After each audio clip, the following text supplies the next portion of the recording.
Yeah, this guy looks crazy right now.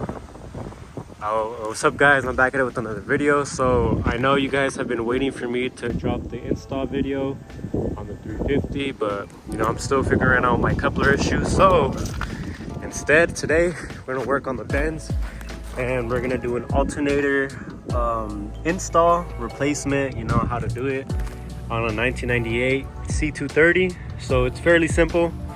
All you're gonna need is a 16mm socket, an 8mm socket, and a 10mm socket. So the first thing you're gonna want to do is take off the belt. This is where the 8mm comes into play. You know, loosen this off, take it off, and then the 16 is for the two bolts for that have the alternator in place. So there's one right here and there's one directly down there. You can't see it because of the belt, but once we take it off you can see.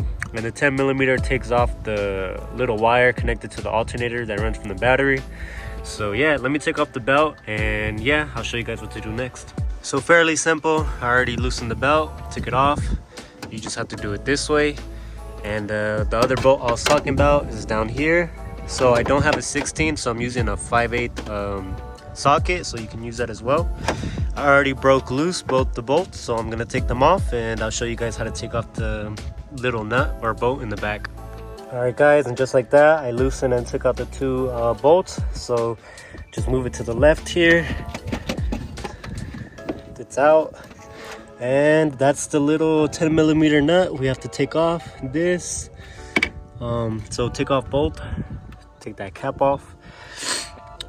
So yeah, honestly this is very easy. It took me like 2 minutes to take off the alternator. I wish the 350 was that easy. That car took me about 5 hours to do the whole install, so very easy on this. Take off the 10mm, I'll bring out the new alternator and we'll just put everything back.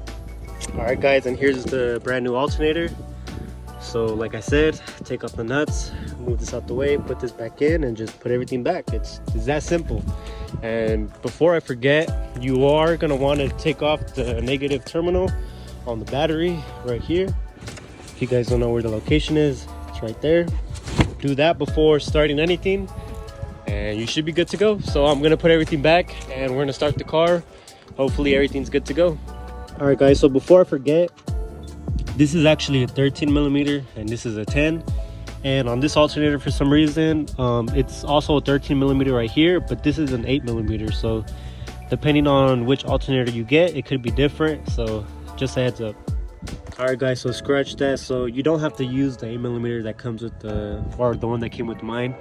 This is already like on here. I don't want to take that off, so I'm just going to reuse the 10. So if you guys wish to do that, you can do the same, or you can try to take it off and put the new one, but that's going to be a hassle. So I'm gonna just leave it how it is and yeah, do that.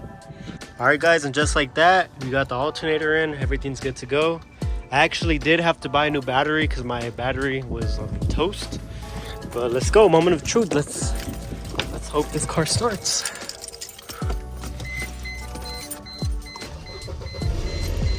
Yo, yes sir. No more battery light. I gotta do the oil change too. Look, I'm 600 past due. As you can see, it was a super easy install. I appreciate you guys for watching the video. I want to show you guys this sun real quick. Look at that, that's the sun. That looks crazy. But yeah, if you like the video, like the video. If you're not subscribed, subscribe. I appreciate it. Until next time, I'll try to get the 350 running soon, and yeah, peace.